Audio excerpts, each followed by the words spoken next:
You're watching BCTV. We're all about Branford.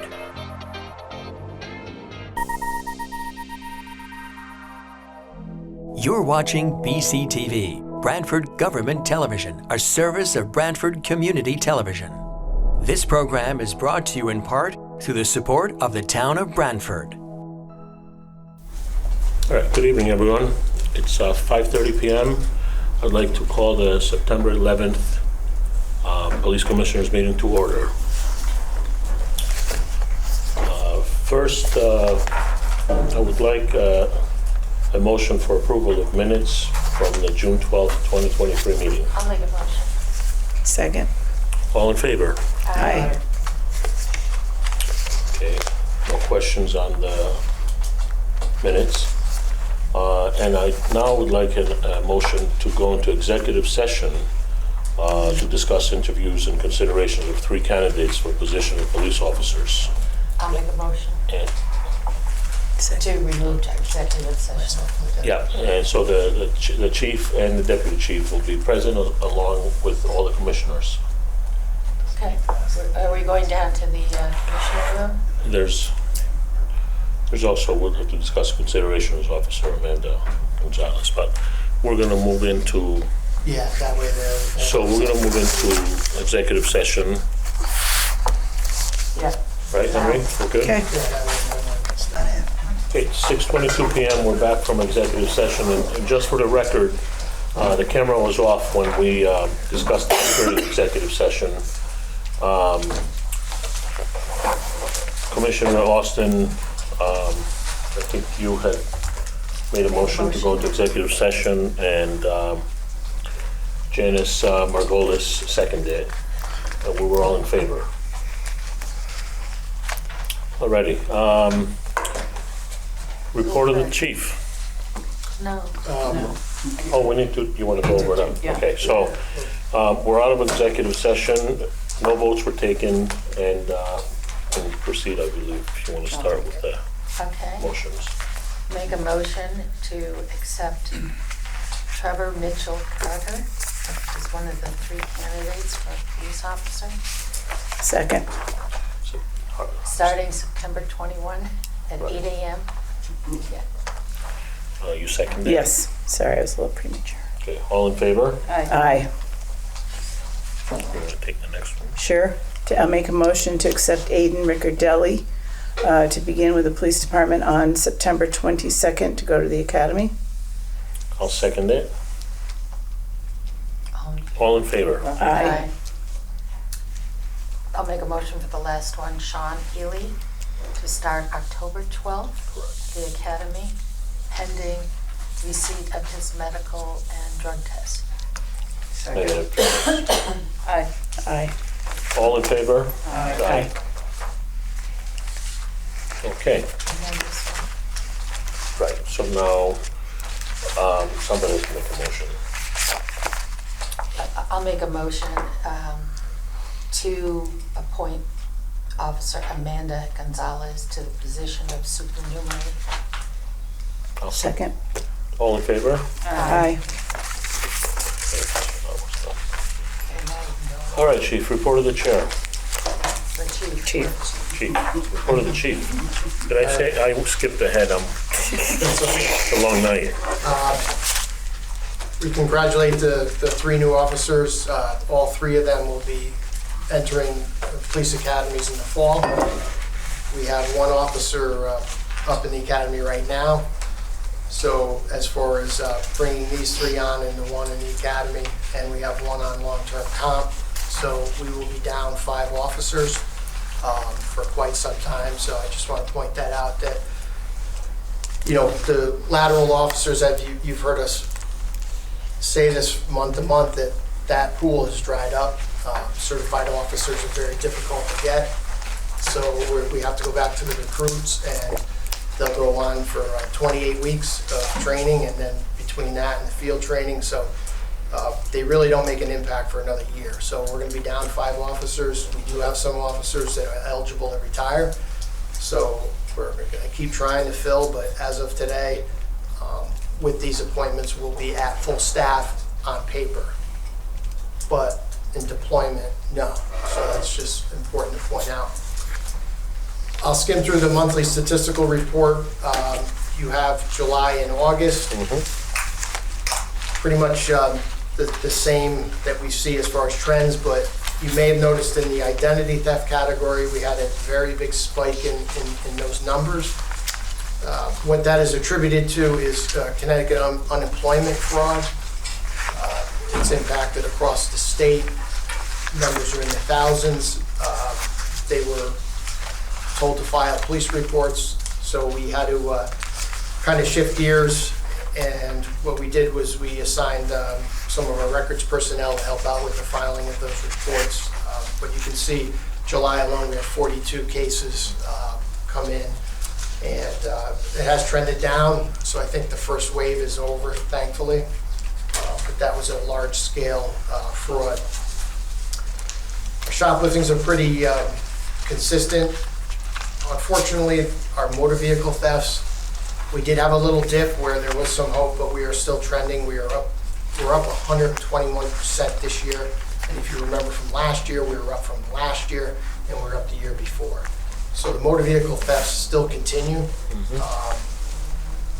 The same that we've been seeing.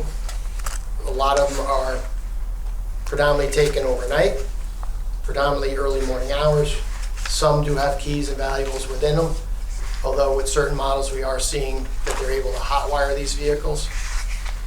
I've said this before, and it's unfortunate that we have to do these public service announcements, but once again, I do not encourage anybody to confront.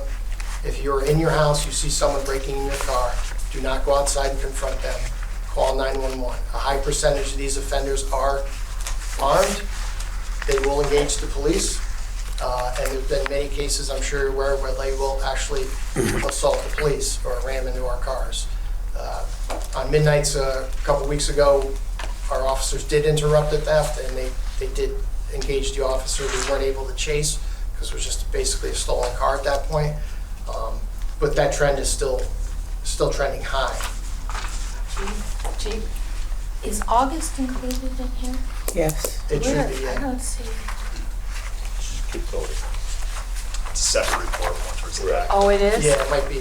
So are you looking at July or August? I'm going through August. It's August. July is included in there. Okay, that answers my next question. Thank you.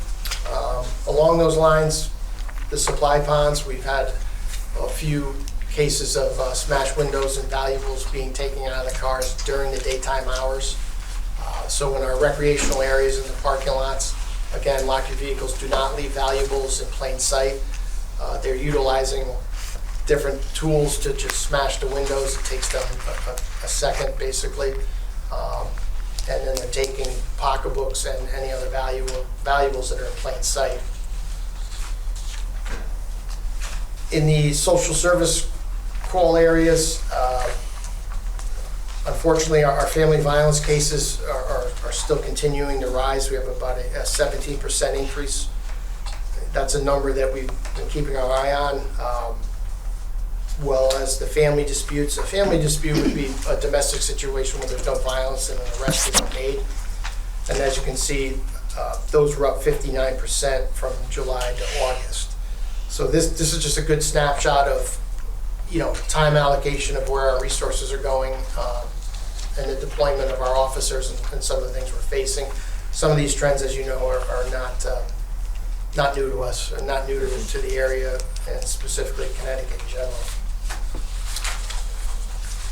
You'll see also in your packet that our traffic enforcement numbers, the issue of infraction tickets are up, as well as stops overall. One thing that I want to point out within this report is the success of our regional effort with our traffic team. It's gotten some media attention.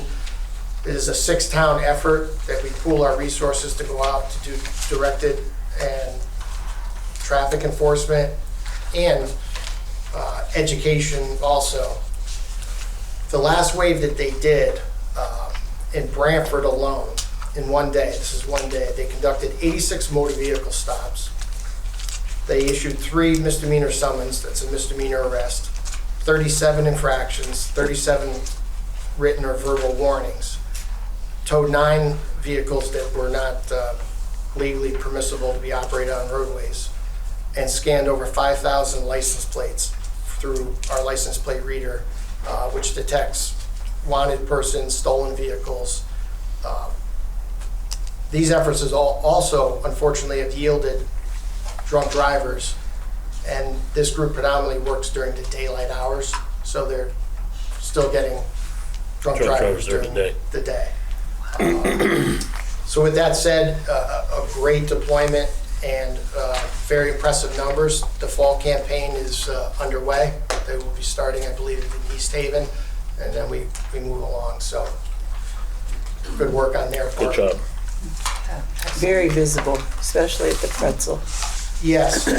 Yes. It does have a good effect because they do target some of the bigger areas with the higher volumes of traffic, and also in our commercial areas. So, you know, the byproduct of that also is trying to knock down some of our shopliftings. If you see that many officers, but well received.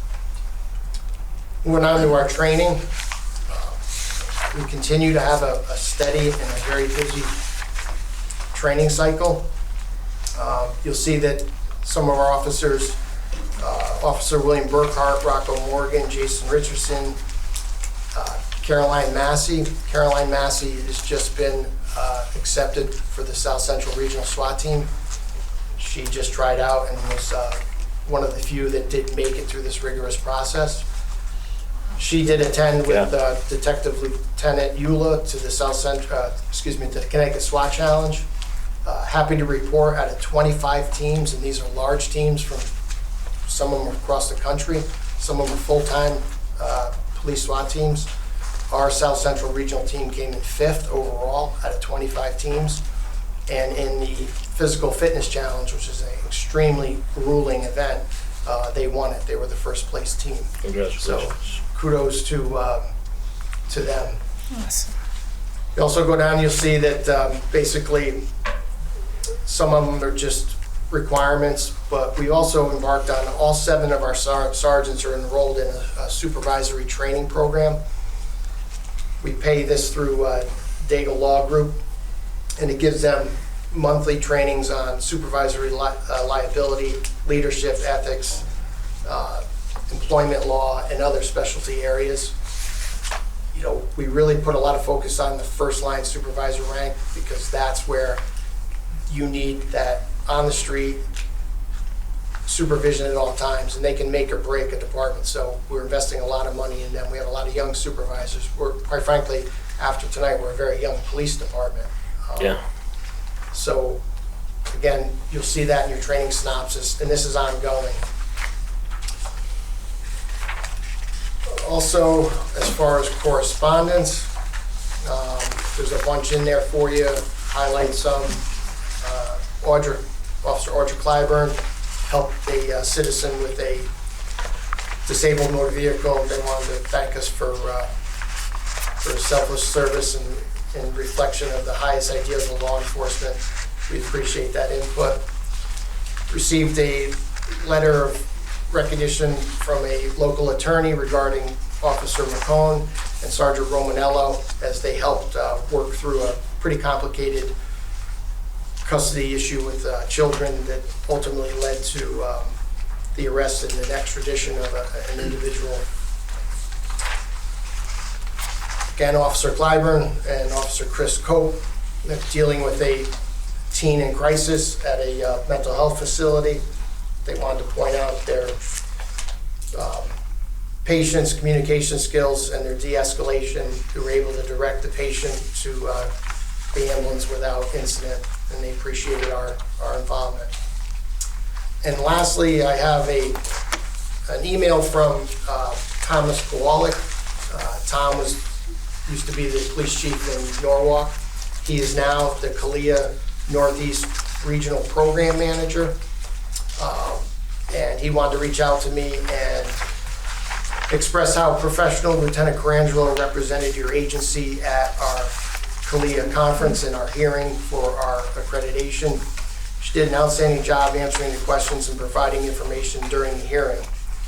Several of us on the panel commented afterwards how she handled it, and two even commented they would hire her tomorrow as their deputy. I did call Tom and told him hands off, that there would be no recruiting. So with that said, a perfect segue under the chief's report. I've asked Lieutenant Carangelo to be here with us tonight just to give a brief overview of that conference, some of the areas that were pointed out, and also give the commission an opportunity to ask her questions on our CLIA accreditation. Before I turn it over to Lieutenant Carangelo, I do want to once again thank her and the hard work. This is not an easy task.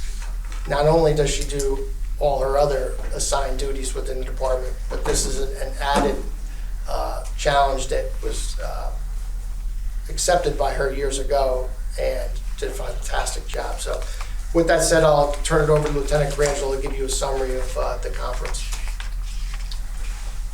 Good evening, everybody. Thanks for having me. I went to Oklahoma City in July to attend the CALIA conference. There were probably about 120 agencies there from all over the nation, but also Barbados, Mexico City. There were a lot of opportunities for networking there and showcasing our department and what we do well. So I initially started for the interview process, which is the final phase of CALIA accreditation. I had an interview with the commissioners. There were 4 commissioners that interviewed me on what we do well, what we worked on through this process.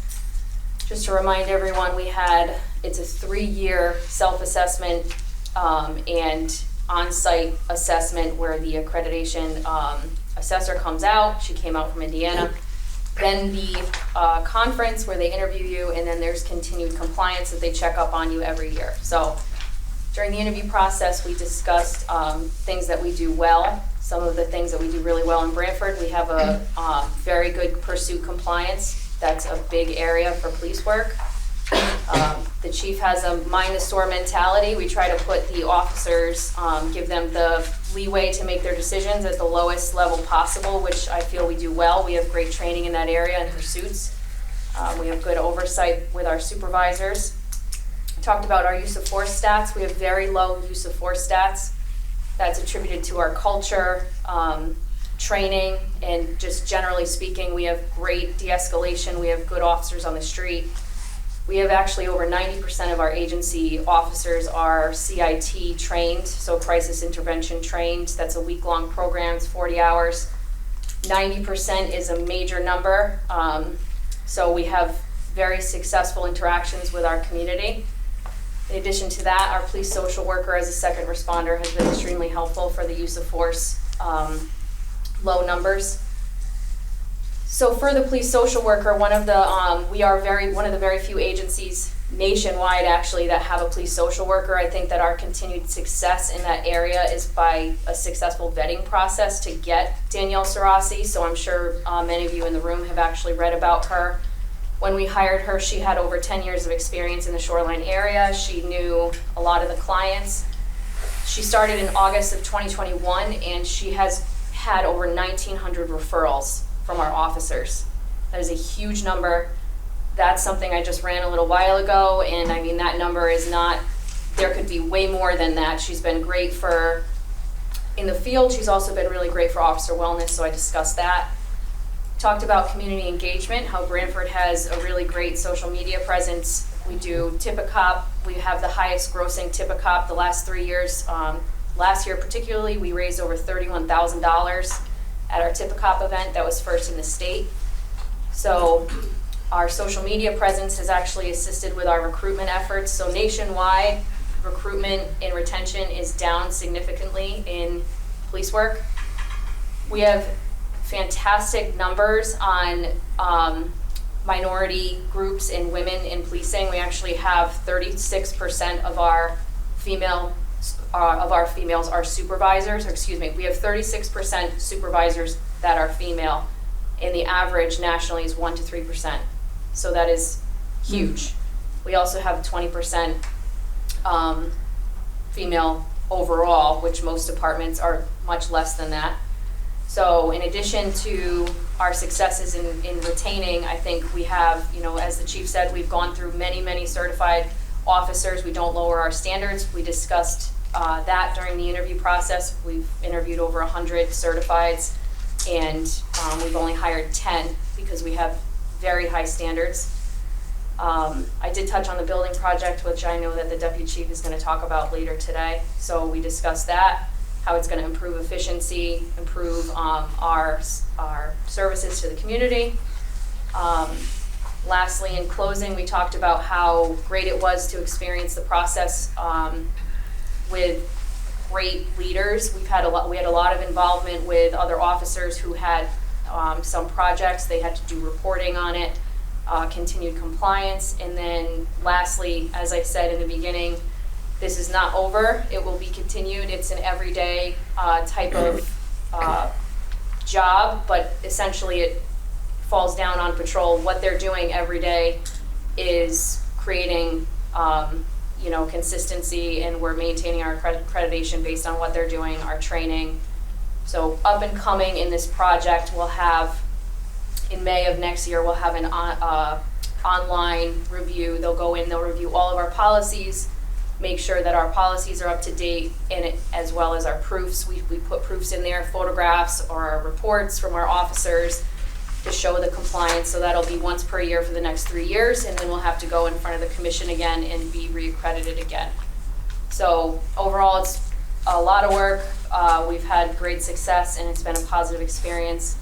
And I'm open to any questions if anyone has any questions on it. I just want to say that we were very well represented by you being at the conference. We truly have a great police department, and I think we're really ahead of the curve by many departments. I mean, the low use of force stats, the de-escalation or social services, all that goes a long way. So congratulations to you and the entire department. Thank you. Sure. Thank you.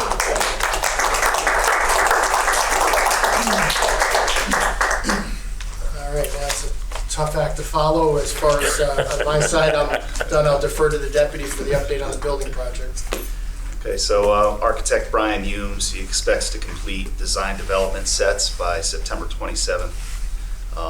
So once we have the design development sets along with the mechanicals picked out, we're going to refer that to Eversource. So we've engaged Eversource under contract for energy modeling, and they're going to look at those design development sets and recommend energy efficiencies to be implemented within the project. So that'll be based on mechanicals, possibly solar, some other ways to reduce our energy use intensity of the building.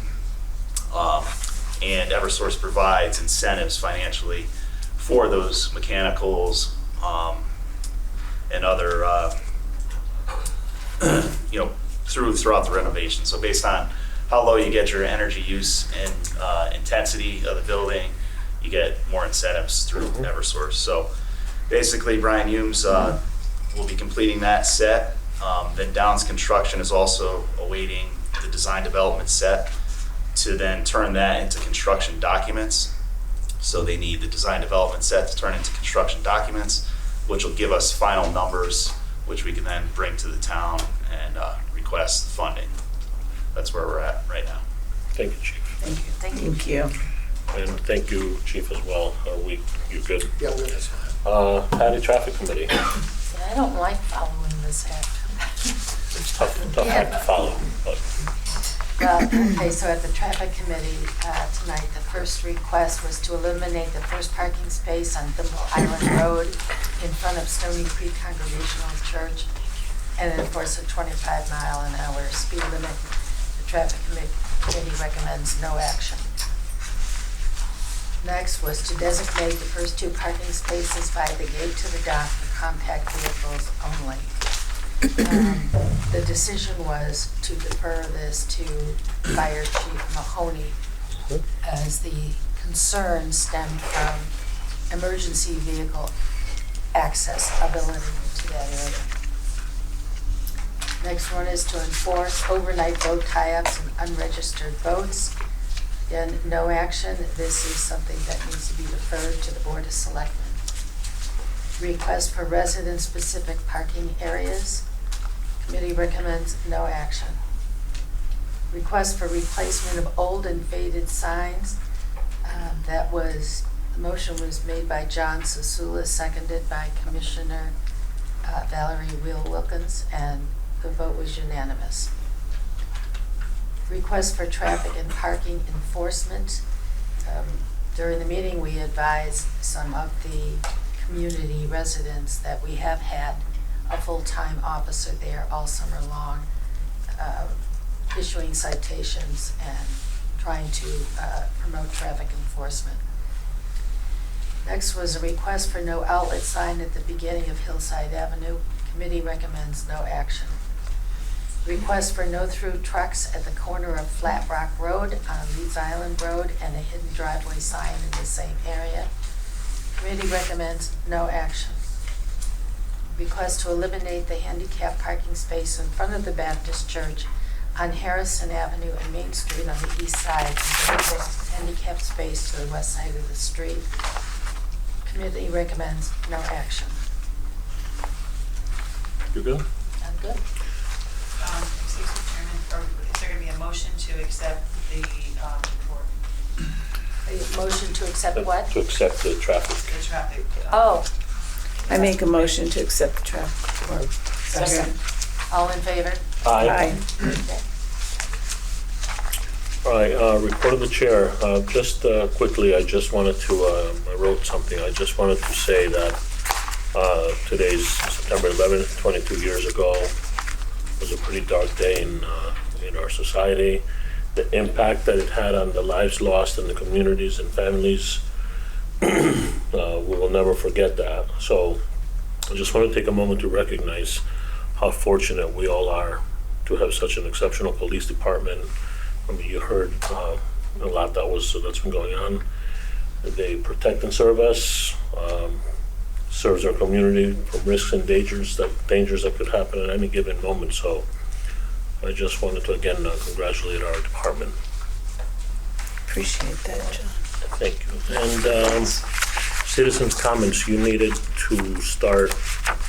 Yes, I'm Barbara Leet at Harbor Street, but I'm actually here representing my daughter who could not make it here, Marjorie Leet Resendez, who lives at Ashman Court. At where? 11 Ashman Court. And a few months ago, we were here to talk about putting in a sign, a blinking sign about a stop sign ahead on Eastman Drive Street and Leeds Island Road, due to the fact that it's a tricky intersection and there have been a few accidents there. And the decision of the committee here was not to do the blinking light, but to put in a sign that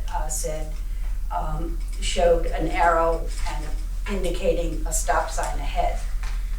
So a few weeks ago, that sign was put in on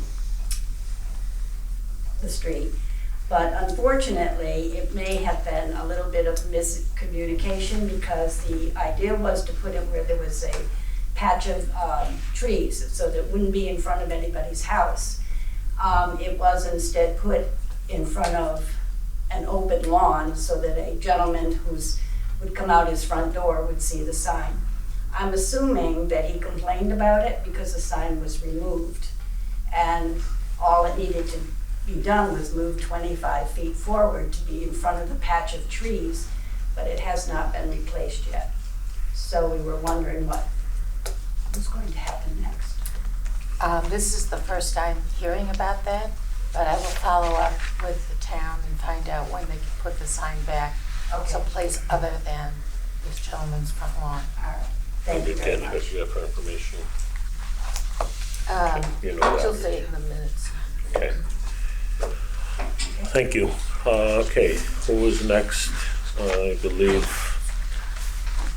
John. I'll speak first. Okay. Hello, my name is Pat Dugan. Thank you for the opportunity to speak with you about the ongoing noise issue in our neighborhood. My family moved to Branford in 1959. I was 2 years old. I have lived on Harding Avenue for the past 25 years. My husband and I consider this our dream home.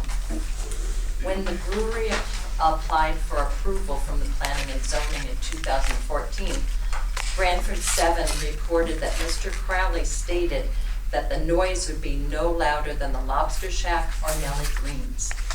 That seemed reasonable. Fast forward. In 2019, when the noise had escalated well beyond anything we had heard from the Lobster Shack or Nellie Green's, I wrote Mr. Crowley a letter. In the letter, I complimented him on cleaning up an eyesore, as well as using all local contractors. I then went on to ask him if he would be kind enough to come visit our home on Harding Avenue, right on the river, and hear what the neighbors hear from our back deck. The letter went unanswered. Fast forward again. Most recently, I emailed Mr. Crowley early in spring. I was planning a large family reunion, and I asked if a date I was considering might coincide with a large music event. Again, no response from Mr. Crowley. Instead, his attorney contacted me. This, unfortunately, is the relationship. My family reunion was held at Foot Park instead of our backyard because I did not want to inflict the music on my family when they were traveling from far away. With all that said, my neighbor and friend Jeanette Redenzik is traveling, but asked that I read her letter into the record. It's brief. To the commissioners, to the facts presented to you regarding continued excessive noise emissions from the Stony Creek Brewery, I wish to add a statement describing the impacts on the day-to-day lives of residents in the surrounding neighborhoods. The noise measurements presented to you capture the interference during major rock concerts. Please know that the excessive noise is not just produced during those events, but is an experience suffered throughout the week by our neighborhood. Since we have begun monitoring the noise with precision decibel meters as well as with handheld devices, we can attach a number to just how loud it really is, evenings and every weekend. Simply put, well over 61 dBs, and often. As a result, we are deprived of the peaceful use of our outdoor spaces. It's impossible to sit outside or inside and enjoy a quiet evening after work. Impossible to have friends over and actually carry on a conversation. Impossible to schedule family events like birthday parties, showers, or reunions without discomfort and regrets. What's more, the noise penetrates our homes, rattling dishes in the cupboard, making it untenable to listen to our own music choice. It's louder than a neighbor's rider mower and audible even with the windows and doors closed and the air conditioning running. You would not want to live like this, and we shouldn't have to either. Jeanette Redenzik. Thank you. May I ask a question? Sure. You said it's every day of the week. It's every weekend. It's many evenings. So during the week.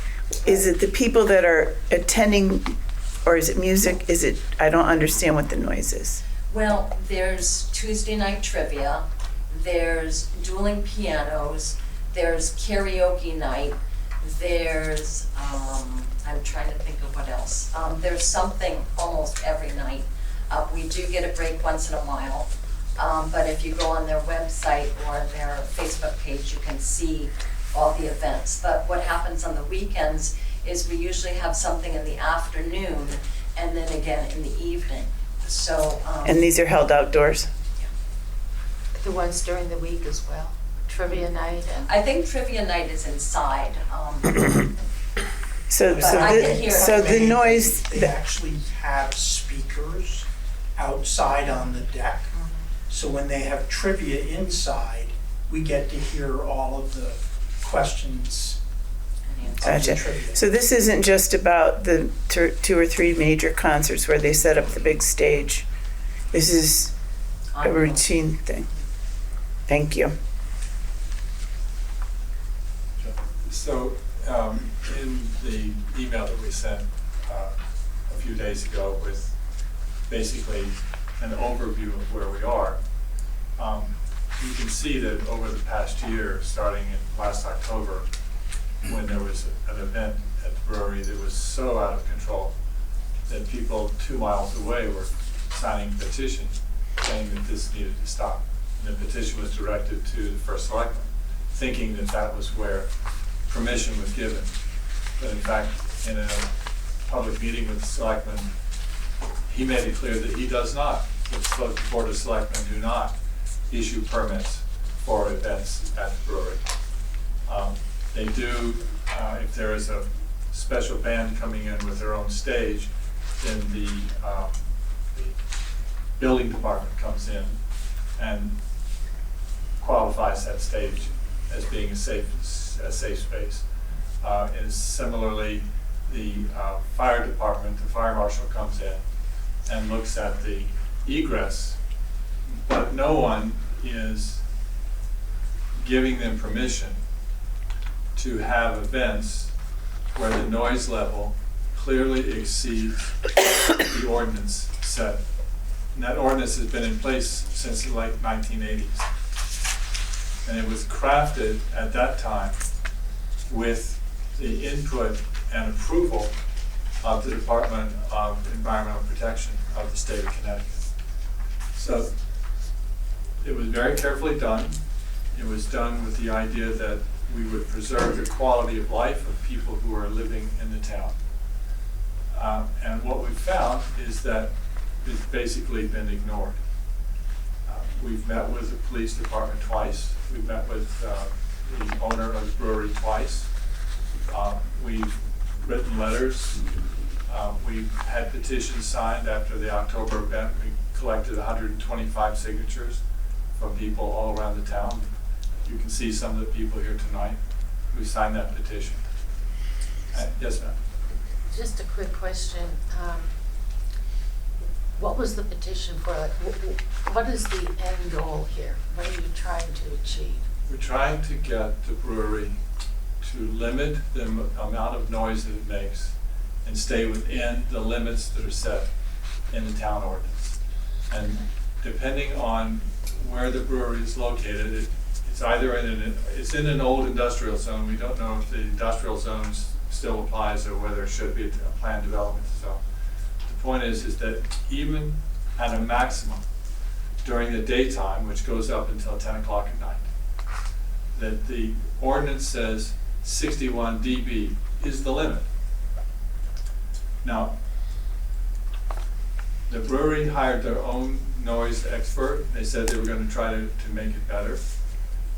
And in July, at our request, the police department also used their own calibrated noise meters, and they produced reports, and those reports showed that they were over.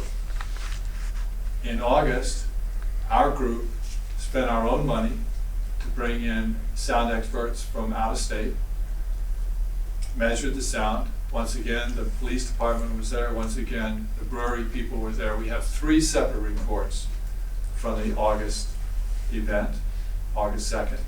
And all of them show that the brewery is significantly over the noise level. Now, we've got another event coming up on the 22nd of September. And you can't even buy tickets for less than $150 for this event. These are full-fledged concerts that are happening. And the noise level, we're assuming, based on prior experience, that it's going to be once again over the limit. And what we're here for tonight is to ask that the police commission direct the police department to actually enforce the ordinance. That's all we want. We just want the noise level turned down. I'm mistaken if I'm not sure if I'm wrong, but I don't believe the police commission has the authority to enforce. We do not have the authority. I guess the enforcement arm of the noise ordinance is probably better suited with a town enforcement officer, not the police, because we as a commission have no authority to ask the police to enforce it. But I have a question. You mentioned that. Could I ask a question about that? Because I appreciate that that's the view. I was looking at the statute that created the police commission, and it does say that the Board of Police Commissioners is authorized to organize, maintain a police department, and make all necessary rules and regulations for the control of the police department. Correct. So I guess the question would be, couldn't you make a rule with respect to noise enforcement that would be consistent with compliance with the ordinance? So in terms of your authority, I guess my question is, I think maybe you do have some authority perhaps that perhaps hasn't been used recently in that regard, but it might be something that you could do. But in any case, I don't mean to interrupt, because I have a few other things. I can address that. Again, I'm not an attorney, but I will tell you that the governing state statute for the Board of Police Commissioners doesn't specifically detail what general supervision and management of the police department is. There's been no case that actively or has in the past described what general supervision and management. However, what is clear when it comes from the enforcement end of the criminal code and the laws, the police commission does not have any ability to do that.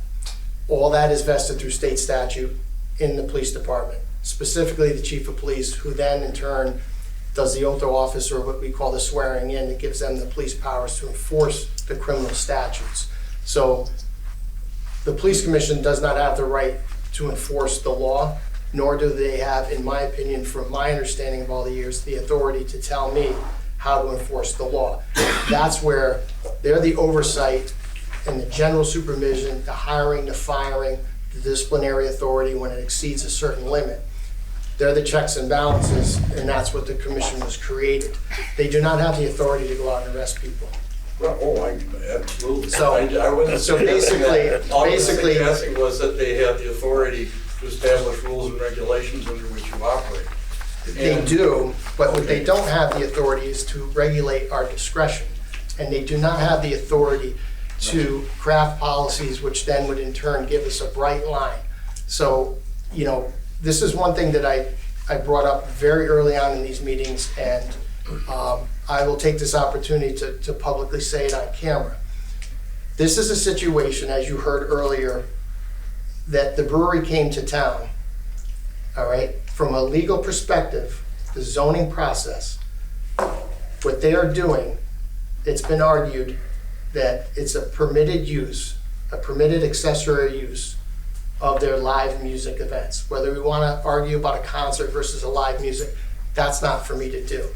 What I can do is tell you that this was a zoning process that started back in, I guess, 2014. Here we are in 2023. From the get-go with this, it's not just about the concerts, it's about the everyday operations of the brewery. It's an industrial zone, abutting a residential zone. These conflicts occur when they zone. And the zoning approval did not have specific direction or limitations or restrictions put into it that I am aware of.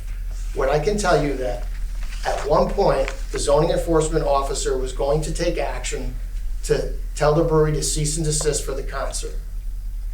Legal review by the town attorney was, do not go down that road, retract the cease and desist, and there was discussions between the attorneys. So, now we go on to other venues, other concerts, and we have now one concert where it wasn't timed properly. We all can agree it wasn't a good night for it. He had a cancellation, they had the concert. Yes, we did get a lot of complaints. Since then, and since your involvement, they have been agreeable to work with us.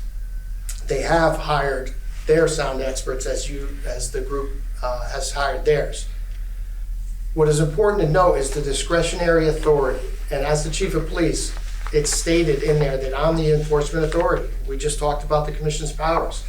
I will tell you that based upon the readings and their operation and their cooperation, that those levels weren't egregious to the point that we would enforce the ordinance. The other thing that I want to point out, which I pointed out very early on in these meetings, is this ordinance, all bet put in the late 80s, okay, has never been enforced by the Branford Police Department in any historic records we can find. We've not taken formal action under the town ordinance. I will also point you through it, and I'm understanding that a lot of people have done their research and they're well aware of this. The vast majority of municipalities have these ordinances assigned the designated authority to enforce it to either their health department or their zoning enforcement officer, with certain caveats that the PD has the authority to enforce motor vehicle noises. In speaking with other municipalities, one that I happen to work for almost 26 years, that ordinance was never enforced either. And the only time that that statute or that ordinance number was used was in a case of more of an assault, which was a neighbor issue, and they tacked it on at the end. There was no formal readings. So when we look at these ordinances, as the deputy and I have said many a times, and the deputy has said it publicly, we have concerns about the ordinance. We have concerns what is contained within the ordinance in comparison to some of the state DEP statutes and their ordinances. So we haven't enforced it. We have issues with it. I do not think that the people of Branford want to best serve the public with our resources in sending an officer to Rutgers University to get certified, because if we were the designated enforcement authority, as you know in the statute, it says that we must be trained in noise measurement. And as we can see with the differing expert reports, measurement of sound is not something that I want my people and our officers getting involved in. If I had my way and we want to discuss this ordinance, it would be brought back for consideration to be designated to another body, i.e. a zoning enforcement officer, i.e. a community services officer, because there's certain measurements they're supposed to do. Some of the recommendations are 30 minutes long. I do not have officers or the ability to be putting officers to measure sound. Let me finish there. What happens is these ordinances grow legs. They become air conditioners are too loud, they become pool pumps are too loud, and next thing you know, we're dedicating people. But if you look at our ordinance, the police department is not the designated authority. And we have no record that we can find of us being the designated authority. Thus, that might be the reason why you don't see any enforcement over all the years, or the sheer fact that we have other statutes on the books, i.e. creating a public disturbance, breach of peace, that most police departments will go and utilize in a noise situation. With that said, those statutes are levied during situations such as parties that are getting out of control at a residence, unlawful assemblies, someone who's in a public place creating turmoil and engaging in behavior that is offensive. When we look at the brewery, this is a business that is allowed to be there. They are not restricted by the early zoning approval to what they're doing. Yes, they have some readings that are above the 61, but is 62, that's a violation. We're gonna write a ticket. So this isn't a situation where it's a private residence that's having an out of control party and the police are called to it. This is a situation of a process and the growth of a business that has now led to this issue, which in my view is not in my purview. I did not create this. Okay. Yes, sir. Could I speak now? Because I did have a fair number of things I wanted to share, and I appreciate what you're saying. And I also, we wanted to preface what we were saying by what the commissioner said, the chair, Mr. Lewis said, with respect respect to September 11th. We admire our police department. I've said this many times in emails to them and publicly with them. We appreciate their service. We appreciate what they're doing. And we know that it's difficult. And we know that noise is not the top priority. We get it, okay? But we're suffering and we're having troubles with this. And I will also say that we wouldn't even be here tonight, but Deputy Chief Alvis, with whom I've been sharing emails, indicated that since we'd inquired about whether or not what the process was for getting on community comment, said, well, we'll just see you here then. His email to me in July, in the meetings that we had previously, we had some hope that there might be some grounds for enforcement or role for enforcement. And I want to share a little with that with you because we're not suggesting an officer on duty that respond to every single complaint that someone's there all the time. That's not what we've asked for. What we've indicated, and I'm just going to remind you what the noise statute says. Can I please continue? The purpose of the noise statute is it says it's recognized that people have a right and should be ensured an environment free from excessive sound and vibration that may jeopardize their health or safety or welfare or degrade the quality of life. You've heard that. You've Correct. heard that the people are suffering from that. They're indicating they can't do it. What is it that we want? All we want is for the police to indicate to the brewery and say, guys, the ordinance says 61 decibels. You have calibrated with your people, your sound people. You think that if you play at 80 or so at your concerts and your other activities, that will only be a 61 across the river. We're here to tell you that's not true. Turn it down. Can't we all live together here and live in some peace and quiet? And just, if you would tell them, because otherwise, if no one does, and the next time this last one, I mean, we sent you this. We sent you what the chart looks like. It's easy to see. They were over 61. They were in the 70s. 61 is loud. You wouldn't want it in your house. We understand that, Okay, 71 is really loud. I'm just gonna finish. Okay. All we're asking is, and I bet if you were to tell them that and say, look, you gotta calibrate it down, you gotta knock it down, that's where we are, that's what we're looking for. The noise ordinance does say it's unlawful for them to do what they're doing. So if the police can't talk to them, I don't know who deals with what's unlawful.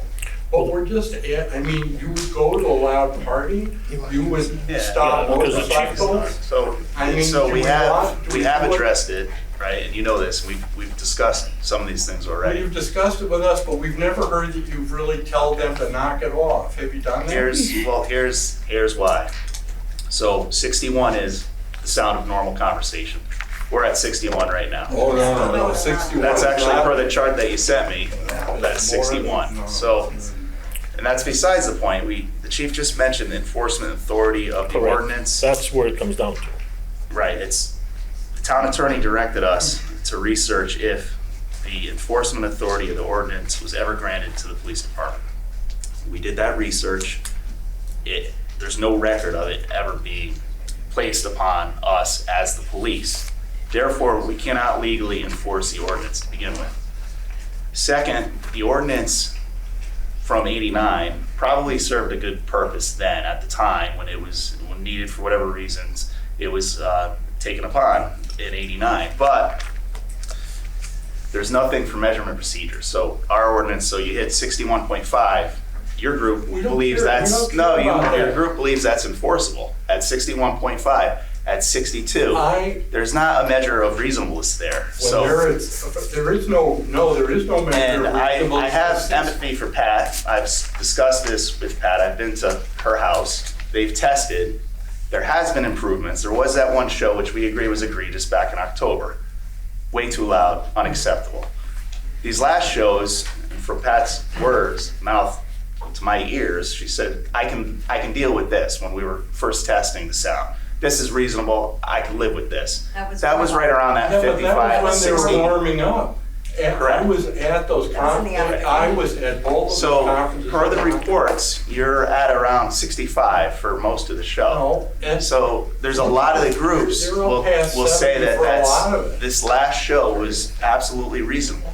no, it wasn't. That's, I was at your 51 group doesn't Harding, agree it with that, wasn't. but No. a lot of people do. Well, sure, agree if with you that. don't live So- on Harding, Terhune, Frank, or one of the neighboring streets, yeah, sure, you know. So there's a lot of concern of, between the ordinance, the decibel readings, the levels, Well, how we've responded in the past. How do you enforce against a loud party and you? We go there as a you can't- courtesy, so we go to a loud party as Oh, a I see. courtesy. And this isn't, you No, don't well, get no, that here's the courtesy? difference. The difference is that your family reunion, we don't want to get into the practice of us responding to every loud party with a noise ordinance meter where we're gonna read to that decibel level and take an enforcement action when somebody hits 61, somebody hits 62.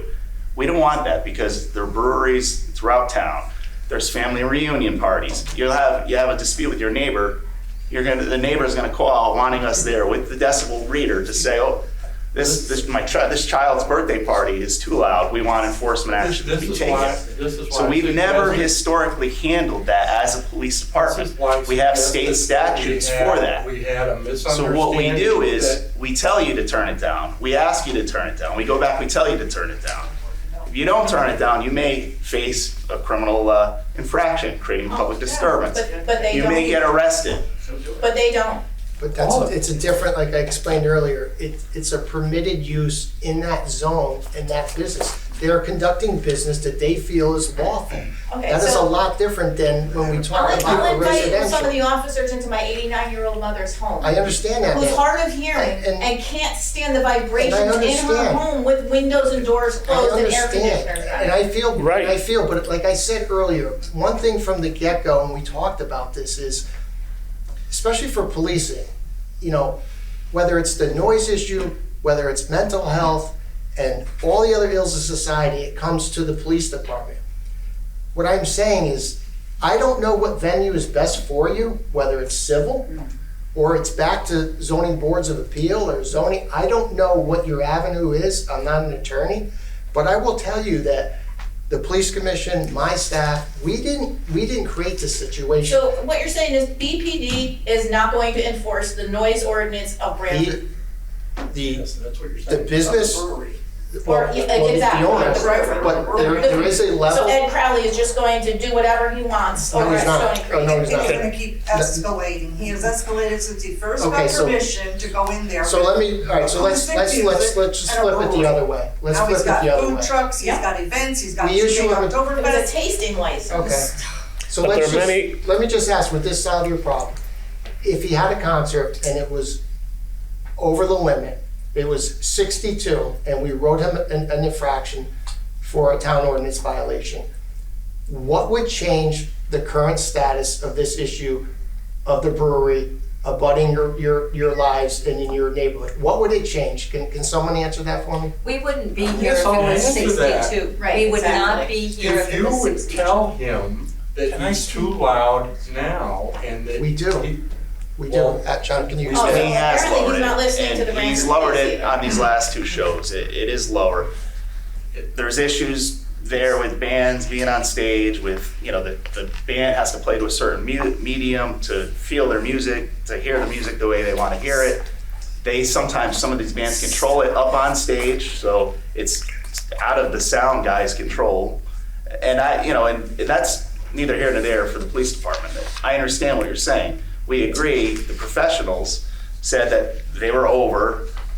Is it over by a reasonable amount? Certainly the Go ahead, last two sir. shows have been lower than just One second, he's been waiting. Go ahead. My name is Preston Maynard, and I live on Terhune Avenue. And my house backs up to the river, and on the other side of the river is the brewery. I moved here 10 years ago, just before the brewery opened. I was thrilled to see it there. I'm still glad that it's there. But it has morphed into something beyond just a place to have. I've been there with colleagues from work. I've been to a wedding. It's a wonderful venue. But the concerts, the music goes pretty much, you were asking every night, maybe it's not every night, but on the weekend, it's pretty much through the weekend. I don't mind some soft rock and some, light country music to entertain people. But I sit in my patio and it's constant. And I'm not reading meters and so on, but there's gotta be a way, because I would disagree with the chief.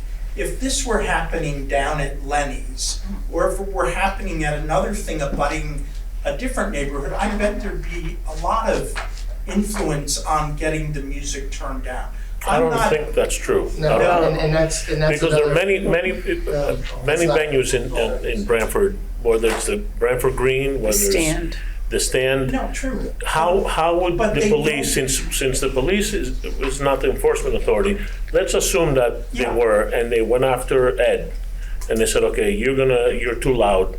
Now you've got to go to each other venue, on the green, at the Stand, everything that happens in the Those things summer. tend to be one-offs, the concerts on the green or. Concerts on the green are weekly. Last week I drove by the green.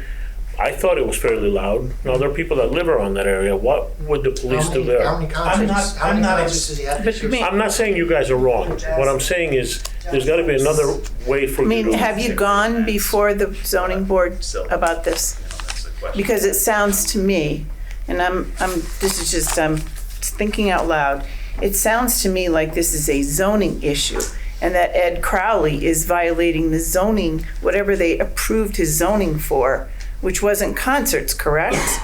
I don't It know. was a tasting license. That's what Okay, they so the zoning commission, I don't even know how that exists in Branford, but there has to be one. You all, as a group, need to go in my opinion, before the zoning committee. This is a quality of life issue. He was zoned for something specific, and now the zoning, and now it sounds like, it's been violated, and it's affecting you all and your quality of life, and I understand that. But if the chief is telling you that this is not the correct venue for your complaints and concerns, then there has to be someplace else to go. And you also said, if I understood you, that you went to the Board of Selectmen. You went to a meeting and presented your case. They said to work it out amongst ourselves. Right, so leave you with the last thing, because it has been a long night. And you have met with Ed as well, right? As a group. Yes. The August concert was better, right? You said the noise was better.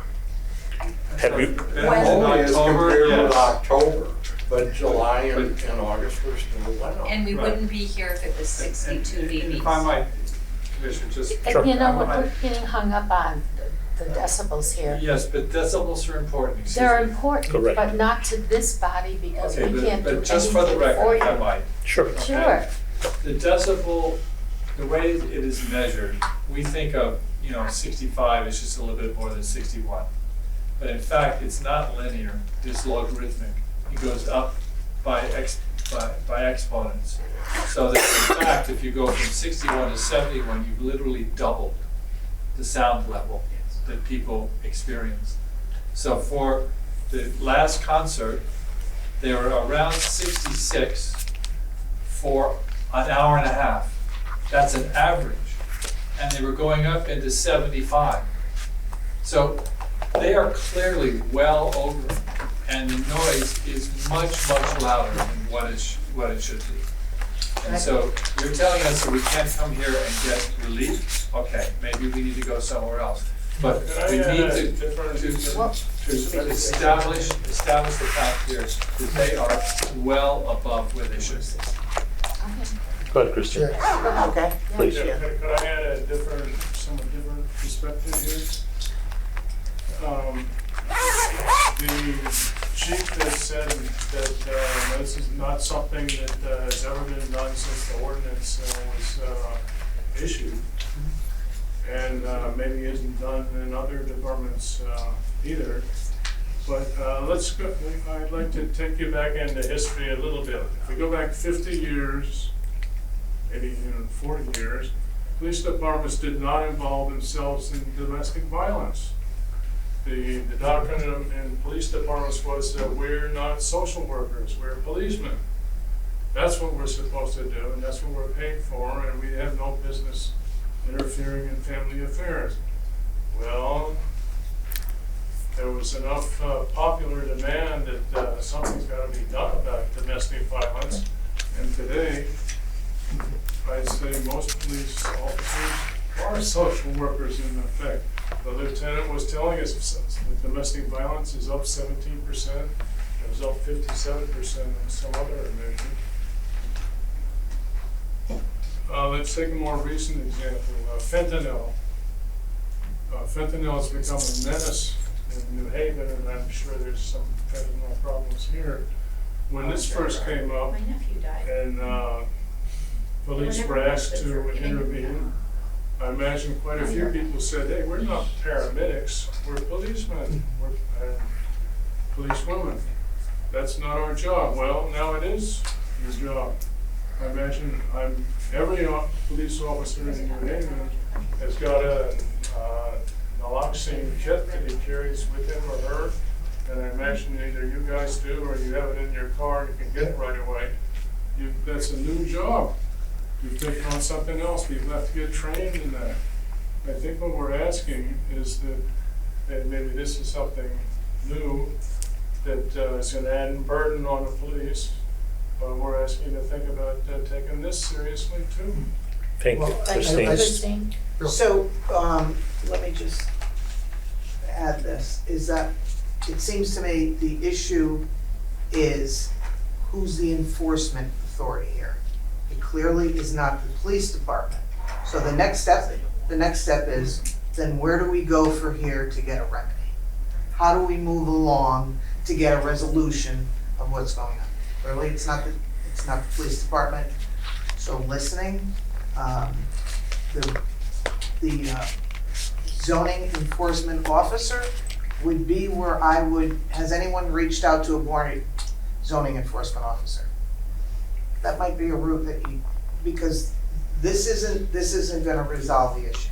So we're looking for a resolution, and I understand and sympathize with what you're saying, but we're going down the wrong road. We need to contact the board, the zoning enforcement officer. I think it might get some results. Steve? Just a few things, well, I'm writing this anyway. First, officers, thank you so much for knowing the difference between fentanyl and domestic violence and noise ordinance. We appreciate that. More importantly, state law supersedes local law. So the numbers they're using is local law that was used. State law supersedes that. It's a higher number. They allow for spikes in that number. So it has nothing to do with the state will circumvent anything locally. I stood there at the last concert 3 times throughout the night. At no point could you not have a conversation, and I was closer than any other people that lived here. Not even close. By the way, I live on Woodlawn. I'm not that far away. I hear the noise from Foot Park every 5 minutes. It's no big deal. That's the town we live in. Finally is this. If you were to enforce this, you would be sued by every restaurant owner in town very quickly based on selective enforcement. Because the stand has music every single Friday, Saturday, and Sunday, outside all day long at night. The brewery on the other side of town has the same music. We have 3 new breweries in town. We have restaurants all over the place that have music all the time. We have concerts. We had a Nepalese concert. I couldn't hear myself think on the green a couple weekends ago with that music going. So at the end of the day, this is the town we live in. It's the town we love. We talk about 50 years ago. 50 years ago was a factory there. Significantly louder than anything you're gonna have there. Talk to the Atlantic Wire people 50 years ago. There were trucks lined up down Montelese Street, loud as hell. Every single person that lived there was grateful when that came down. So at the end of the day, I like living on a shoreline town. I like being a tourist destination. I like having events here. I like the sound of neighborhoods and families and people enjoying the place that we live. And so I understand maybe it's a little loud on occasion, but we're using very selective laws that are not the actual laws. State law supersedes everything.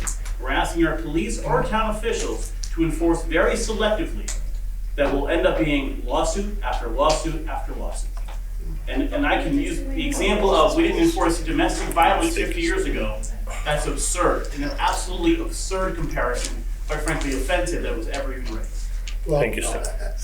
just, we've had a long night, and, but to your point, sir, and I think you did bring it around and encapsulated a lot of things that I wanted to point out is, yes, we are tasked with a lot more than we were 40 years ago. I can assure you that. Our time on calls has greatly increased over the years, where officers are on scene for, say, a domestic dispute now, we're there for about 42 minutes on average, and that's 3 cars, 2 officers and a sergeant for supervision. So where our resources are going and where we're getting pulled over the past, I'd say, probably 15 years, you are right. We are very much social workers now. We have a very high call volume of mental health calls in town. I don't know why, but we do lead a lot of our neighboring departments. We've embraced that new task. We have a social worker. I'm glad you pointed that out. The fentanyl and the other issues and everything that we're dealing with.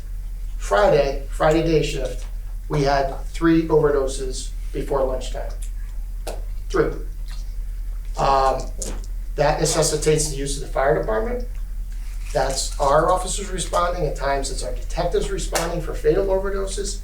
So what you basically summarized is what I would say to the police commission, to rules and ordinance, to the board of selectmen is, what policing model would you like in the town of Branford?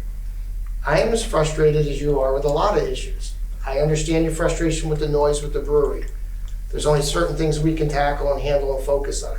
My recommendation would be, in review of this ordinance, to tackle these issues, would be a zoning enforcement officer, a quality of life committee or officer, or health department or some other municipalities. As the police chief here, I cannot make the recommendation that we want to assume this ordinance for the time and the resources necessary.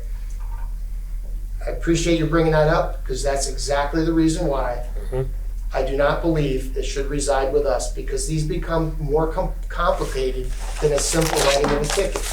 Again, pool pumps, air conditioners, neighbors emitting noise, property line disputes, which then become neighbor disputes, which then become noise disputes. We'll mediate those, but my recommendation would be to that governing board, whoever has the authority to do that, which I believe is the Board of Selectmen, I will go in front of them and share exactly what you talked about and the demands have been put on policing over the past years, and I do not believe we can handle it. If the policing model in Branford is that they want the police department to enforce this ordinance and other issues, then we can have a discussion about staffing and moving forward. So I wanted to thank you for bringing that up, and I do understand your frustration. Thank you, Chief. Thank you, everyone, for being here. Can I have a motion to adjourn? I'll make a motion to adjourn. All in favor? Aye. This program was brought to you in part through the support of the Town of Branford. Watch town meetings and other videos on demand at BranfordTV.org.